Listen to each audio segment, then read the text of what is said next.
The Commonwealth of the Bahamas Trade Union Congress 17th Triennial Conference is underway at the Grand Lucayan Resort. The theme for the three-day conference is Economic Empowerment for Workers. President Obi Ferguson Jr. says the Congress is charged with the responsibility to do what it must to bring relief to the unions and workers.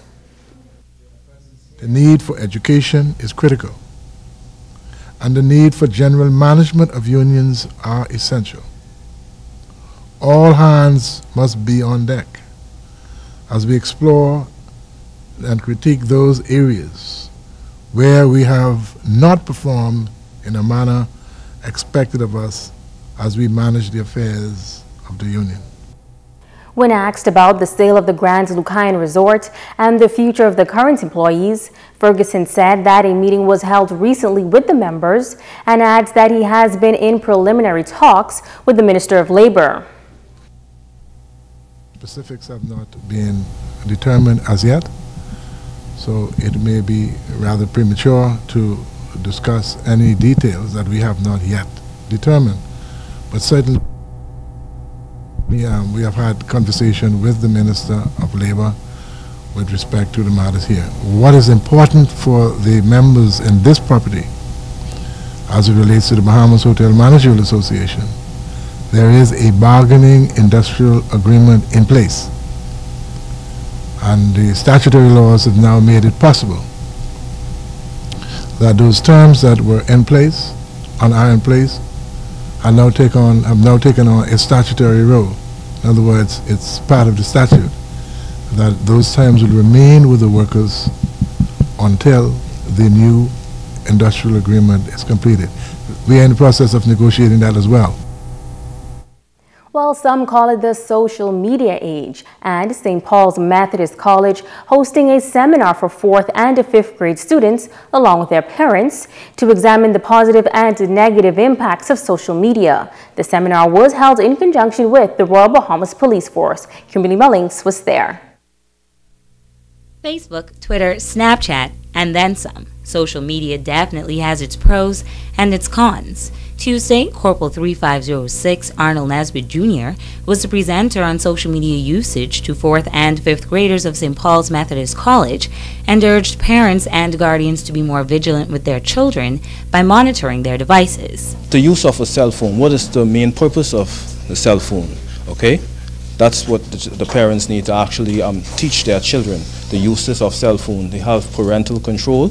They need to make sure monitor what their children are doing at this stage, because their children involved in gangs, dealing with, like I stated earlier, porn sites and stuff. It's very important for the parents and teachers to actually know the child, what the child is capable of and what the child is doing with those cell phones. 4th and 5th grade teacher Natasha Thompson says children are exposed to social media and parents, guardians, and teachers would be naive to think otherwise. We have to be the ones to tell them about the positive and the negative influence of social media so that they'll be educated and they will be equipped. Because the thing about it, we know that not every parent think that they don't need to give their child a cell phone. I think from the youngest child, probably from age 4 and upward, they have a cell phone. So my view is, if you're going to equip a child, it's important for you to educate that child.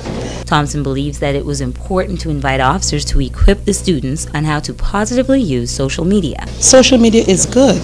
The internet is good because it can be used for educational purposes. However, there's a negative aspect of social media where our children can watch porn, they can watch some of the cartoons today are exposing them in such a way that we have to educate them. We have to be the ones to tell them which is good, what is good for them and what is not good for them. St. Paul's principal Erica Lang says it is important to have informative, interactive seminars for students and their parents. When we think of social media, sometimes we think it's just the high school children.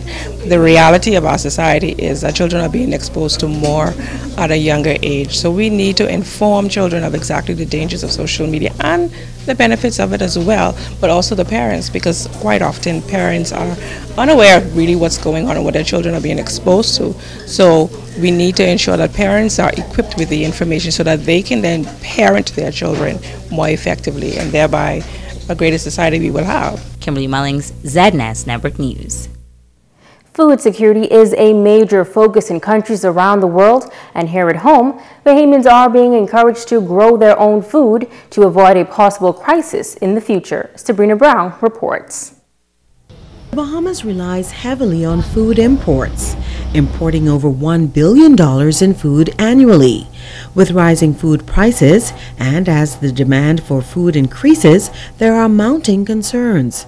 While the Bahamas Agriculture and Marine Science Institute, BAMSI, was established to help Bahamians to feed themselves, President of Tarif College Terrence Archer says they remain focused on developing an agriculture and mariculture program, as he believes these are viable programs. We want to give more of a practical feel to persons where they can see how the fish grows from the larva stage, and it's going through its adolescence, juvenile, adult stage, and we want to give Bahamians the first opportunity. I believe that this program, once it's established, can provide major job opportunities as well. Agriculture is the world's largest industry. It employs more than 1 billion people and generates over $1.3 trillion worth of food annually. Archer is encouraging more Bahamians to take a greater interest in this vital and lucrative business and to acquire the technical skills needed to be successful in the industry. Showing our people, how do you make flour, from these starchy plants? We want to teach Bahamians real science, not just talking about it or giving the theory in the classroom, but have something there for them to see real science. That's what Tarif is about. He says efforts to establish the agriculture and mariculture programs at Tarif are progressing. We have already acquired 5 acres in the High Rock area. We're looking at some other areas where we want to acquire land for the mariculture. But the agriculture side of it, we have that already, prepping the land to start developing the property. Sabrina Brown, ZNS Network News. In other news, a plane crashed landing on Deepwater Key yesterday, and videos and photos quickly began circulating on social media.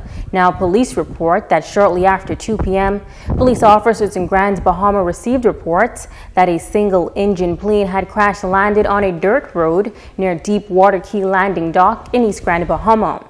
The aircraft was reportedly experiencing mechanical difficulties. According to police, inquiries revealed that the pilot was the only person on board the aircraft and there were no reported injuries. This incident is under investigation. Stay with us, the Bahamas Tonight. The Northern Edition continues in just a moment.